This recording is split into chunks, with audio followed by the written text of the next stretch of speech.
Hello, and welcome to our market alert video for today, which is October 13, 2023. We have a lot to get into, and it's very difficult to have a video talking about investments and stock market and inflation and those kind of things when you have all the tragic events that are happening in Israel as we speak.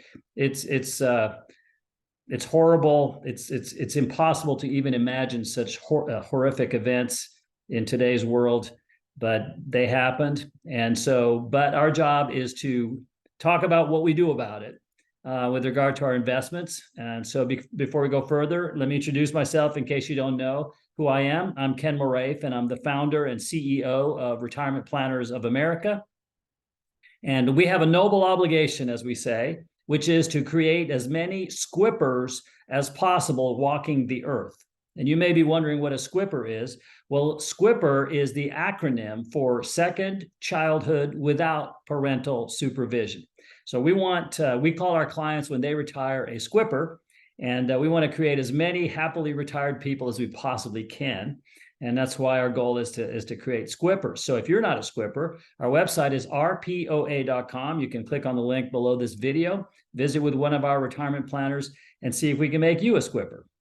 So let's talk about, I've entitled this video, "The Market Does Not Care." And the reason why I've entitled it that is because human misery and terrible events, unemployment, all that kind of stuff, the market doesn't care about all that. What the market cares about is profits, in our view.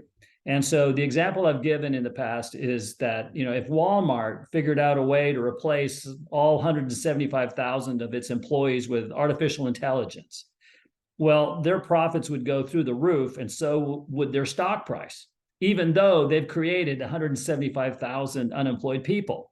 So the market looks at profits. And so the question is, are the events going on overseas going to affect profits in the United States? And so far, the answer seems to be not very much. Now, of course, the situation could devolve into something terrible, with worse than it is, with other countries getting involved, and next thing you know, China and all that, it becomes a world war. So barring something like that, the likelihood is that the events will not affect profits in this country. So we go back to looking at what we were looking at before it all started, and that is the Federal Reserve, the risk of recession, inflation, all those kind of things. Our view is that if I were to ask you the question, over the next 6 months, do you think the Fed will be ending its rate hiking? Most people would say yes. 6 months from now, the Fed will probably be done. So that being the case, when they announce that they are done, what do you think that the stock market might do in that view? Well, most likely you'd say it's going to go up. Okay. So investors, the market tends to be 6 months ahead of an event. It tends to go down 6 months ahead of a recession, tends to go up 6 months before the recession is over. So the market is looking forward 6 months. And so if 6 months from now, rate hikes are done, the battle for inflation dominance is won, or at least it looks like it's going to be won, then investors start investing 6 months ahead of that. And that would put us into the end of this year. So we think there's going to be a rally, if it hasn't already started, into the end of the year for the stock market. Now, the other side of the coin is the bond market. And we continue to think that the bond market is a very dangerous place to be. We've been out of bonds, as you know, since April of 2022. And last week, I showed you a chart that showed what bonds have done since then. It's been very bad. Now, I just read an article in Bloomberg that actually said this is the worst bond market since 1787. Now, when I read that, I thought, man, the editor must have messed up and that's a typo. I thought maybe it's 1987. So then I read the article, and sure enough, it's 1787. So this is the worst. And what the article said is that's only because we have records going that far back.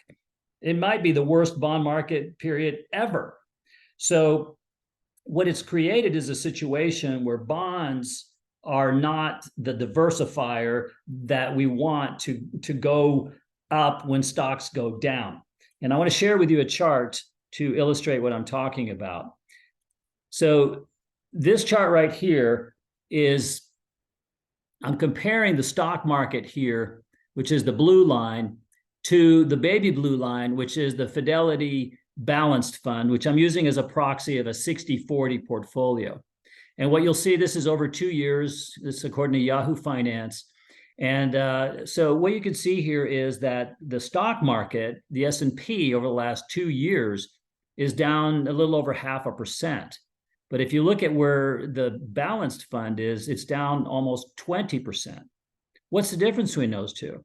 Well, we looked at it, and the majority of the difference is the bond component, the 40% that is bonds.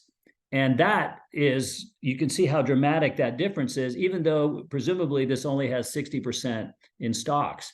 So the importance, we think, of not having a set it and forget it 60-40 portfolio, to have a human overlay to watch over that and make decisions about, yeah, we want to be 60-40, but maybe the 40% ain't so hot. And maybe we should be in the money market fund instead, which currently is making a little over 5%. Maybe that's a better place until the storm in bonds passes. So that's one thing. So if you're over 50, if you are retiring soon, then right now, you know, the 5 years before you retire, the 5 years after you retire, that decade, we consider it to be the single most important decade of your entire financial life.